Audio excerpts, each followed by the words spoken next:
Welcome to universe classes. स्वागत है आपका आज यूनिवर्स क्लासेस में। बात करेंगे जीके जेएस क्वेश्चन के पार्ट नंबर 2 की, और ये होगा रेलवे ग्रुप डी, लेखपाल, यूपीपी, एसएससी सभी एग्जाम्स के लिए इंपॉर्टेंट होगा। तो आइए शुरुआत करते हैं क्वेश्चन की। क्वेश्चन इंपॉर्टेंट है। इसमें इतिहास हमने भारतीय राष्ट्रीय आंदोलन से लिया, जो कि भारतीय राष्ट्रीय आंदोलन और गांधी से संबंधित है, और भी भूगोल, और फिर हमने पॉलिटिकल ली है। आइए देखते हैं। लॉर्ड कर्जन के बंगाल के विभाजन के पीछे निम्नलिखित में से कौन सा एक मकसद नहीं था?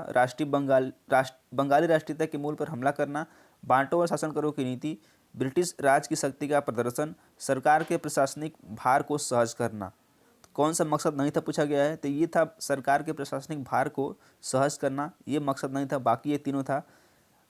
बंगाली राष्ट्रीयता के मूल पर हमला करना, ये बिल्कुल मकसद था। बांटो और शासन करो की नीति, ब्रिटिश राज की शक्ति का प्रदर्शन। ऑप्शन नंबर डी बिल्कुल सही है। आइए देखते हैं कुछ इन्फॉर्मेशन इस क्वेश्चन के से रिलेटेड। 9 जुलाई 1905 को बंगाल विभाजन का निर्णय लिया गया, और 7 अगस्त 1905 को कलकत्ता में ऐतिहासिक बहिष्कार प्रस्ताव पारित कर स्वदेशी अपनाने पर बल दिया गया। यानी कि जो भी 7 अगस्त को बहिष्कार प्रस्ताव पारित करके स्वदेशी अपनाने पर बल दिया गया है। खास करके ये कहा गया कि स्वदेशी वस्तु का उपयोग किया जाए और विदेशियों का बहिष्कार किया जाए। और 16 अक्टूबर 1905 को विभाजन लागू तथा पूरे बंगाल में ने 16 अक्टूबर 1905 को बंगाल विभाजन पूर्णतः लागू हो गया, और उसी दिन इसे शोक दिवस के रूप में मनाया गया भारतीयों के द्वारा, जो कि पूरे बंगाल में मनाया गया। चलिए अगला क्वेश्चन देखते हैं। महात्मा गांधी दक्षिण अफ्रीका में किस वर्ष पहुंचे थे? 1893, 1905, 1889 या फिर 1914? तो महात्मा गांधी 1893 में दक्षिण अफ्रीका पहुंचे थे। ऑप्शन नंबर ए सही है। महात्मा गांधी के किस अमेरिकी जीवनी लेखक ने लिखा था कि असहयोग भारत और गांधी जी के जीवन में एक युग का नाम बन गया था? जोसेफ लेलीवेल्ड, जोसेफ डाक, लुई फिशर या फिर एरिन फानर ने? तो ये लिखा था लुई फिशर ने। ऑप्शन नंबर सी बिल्कुल सही है। महात्मा गांधी ने किसे अपना राजनीतिक गुरु माना था? बाल गंगाधर तिलक, गोपाल कृष्ण गोखले, दादा भाई नौरोजी या फिर बी आर अम्बेडकर? तो महात्मा गांधी ने गोपाल कृष्ण गोखले को अपना राजनीतिक गुरु माना था। ऑप्शन नंबर बी सही है। और आप कमेंट करके बताएंगे कि सुभाष चंद्र बोस ने किसको अपना राजनीतिक गुरु माना था, ये कमेंट करके बताना है। महात्मा गांधी किस वर्ष कांग्रेस के अध्यक्ष बने थे? 1921, 1922, 1923, 1924? महात्मा गांधी मात्र एक बार कांग्रेस के अध्यक्ष बने थे, और वह बने थे 1924 में, और वह स्थान था बेलगांव, जो कि कर्नाटक का था। रंग भेद के कारण महात्मा गांधी को किस वर्ष दक्षिण अफ्रीका के पीटर मैरिट्सबर्ग रेलवे स्टेशन में प्रथम श्रेणी के रेल डिब्बे से सामान सहित बाहर फेंक दिया गया था? 1890, 1821, 1892 या फिर 1893? तो ये फेंका गया था 1893 में। ऑप्शन नंबर डी बिल्कुल सही होगा। महात्मा गांधी द्वारा भारतीय राष्ट्रीय कांग्रेस के कितने अधिवेशन का सभापतित्व किया गया? यानी कि कितनी बार कांग्रेस की अध्यक्षता की गई गांधी के द्वारा? 1, 2, 3 या फिर एक भी नहीं? तो गांधी जी मात्र एक बार कांग्रेस के अध्यक्ष बने थे। ऑप्शन नंबर ए सही है, और वो थे बेलगांव कर्नाटक के। ऑप्शन नंबर ए बिल्कुल सही है। एक बार उन्होंने सभापतित्व किया था। निम्नलिखित में से कौन सा गांधीवादी दर्शन का हिस्सा नहीं है? अहिंसा, ब्रह्मचर्य, व्यवसाय या फिर सत्याग्रह? तो अहिंसा, ब्रह्मचर्य, सत्याग्रह गांधीवादी दर्शन का हिस्सा है, लेकिन व्यवसाय गांधीवादी दर्शन का हिस्सा नहीं है। ऑप्शन नंबर सी बिल्कुल ठीक आंसर है। 1917 का कौन सा सत्याग्रह महात्मा गांधी का पहला सत्याग्रह था और भारतीय स्वतंत्रता आंदोलन में एक बड़ा विद्रोह था? खेड़ा, भारत छोड़ो, नागरिक अवज्ञा, फिर चंपारण?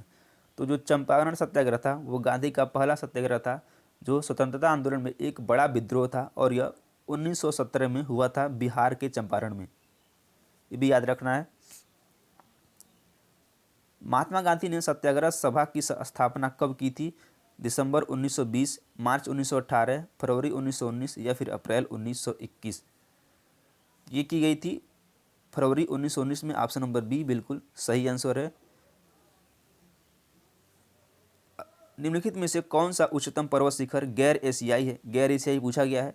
किलिमंजारो पर्वत, एल्ब्रूस पर्वत, मैकिनली पर्वत या फिर एकांकागुआ पर्वत?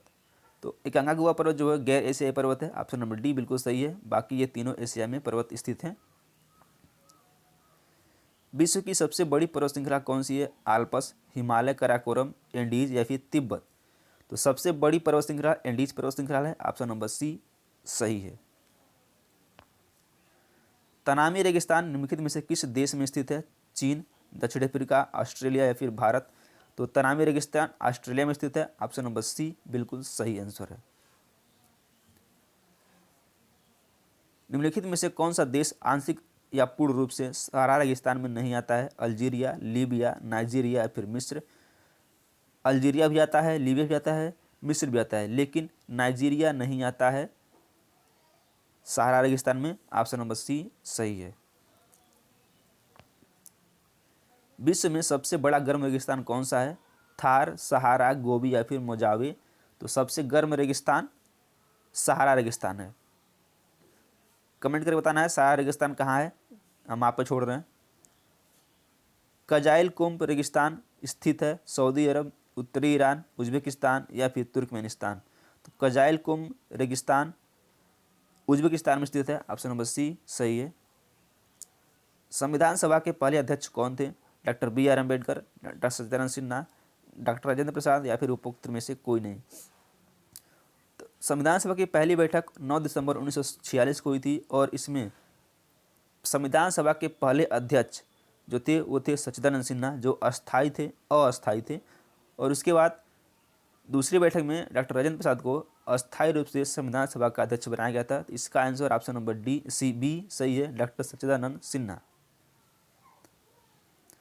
ड्राफ्टिंग कमेटी का चेयरमैन कौन है? N Gopal Swami, K M Munshi, N Madhav Rao या फिर डॉक्टर बी आर अम्बेडकर? तो doctor B R Ambedkar drafting committee यानी कि प्रारूप समिति के अध्यक्ष संविधान सभा के थे, प्रारूप समिति के अध्यक्ष थे डॉक्टर बी आर अम्बेडकर। और प्रारूप समिति का गठन हुआ था 29 अगस्त 1947 को हुआ था प्रारूप समिति का गठन। आपको बताना है कि संविधान सभा के सलाहकार कौन थे, कमेंट करके बताना है। निम्नलिखित में से किसको संविधान की आत्मा के रूप में माना गया है? राज्य के निर्देशक तत्व, राष्ट्रीय ध्वज, प्रस्तावना या फिर मूल अधिकार? तो प्रस्तावना को संविधान की मूल आत्मा के रूप में माना गया है, ऑप्शन नंबर सी सही है। और बताना है, और एक क्वेश्चन और जो कि इंपॉर्टेंट है, डॉक्टर बी आर अम्बेडकर ने किसे संविधान की आत्मा कहा है? तो डॉक्टर भीमराव अम्बेडकर ने संवैधानिक उपचारों के अधिकार यानी कि अनुच्छेद 32 जो कि संवैधानिक अधिकारों का उपचार है, उसको संविधान की आत्मा कहा है डॉक्टर भीमराव अम्बेडकर ने। और इसका आंसर है ऑप्शन नंबर सी प्रस्तावना। नेक्स्ट और लास्ट क्वेश्चन इस प्रैक्टिस सेशन का, अंतर्राष्ट्रीय शांति और सुरक्षा को बढ़ावा देने से संबंधित प्रावधान भारतीय संविधान के निम्नलिखित में से किस एक विभाग के रूप में किया गया है? मौलिक अधिकार, राज्य के निर्देशक तत्व सिद्धांत, मौलिक अधिकार या फिर राज्य? मौलिक अधिकार 2 बार लिख दिया गया है, एक ही बार होगा। तो ये राज्य के जो निर्देशक तत्व हैं इसी को संविधान के सुरक्षा को बढ़ावा देने से संबंधित प्रावधान किया गया है, ऑप्शन नंबर बी बिल्कुल सही है। आइए देख लेते हैं इसका उल्लेख किस अनुच्छेद में है। राज्य के निर्देशक सिद्धांत का उल्लेख अनुच्छेद 36 से 52 के तहत किया गया है। और नीति सिद्धांत भारत के संविधान के लिए आयरलैंड के संविधान से लिया गया है और इसका आंसर ऑप्शन नंबर 20 सही है। तो आई होप आपको ये वीडियो पसंद आएगा। वीडियो को लाइक जरूर करें, चैनल सब्सक्राइब है, जिससे हमारा मोटिवेशन बना रहे। हम ऐसे ही प्रैक्टिस सेट लाते रहेंगे। तो धन्यवाद आप सभी का, मिलते हैं अगली वीडियो में। तब तक के लिए नमस्कार, जय हिंद।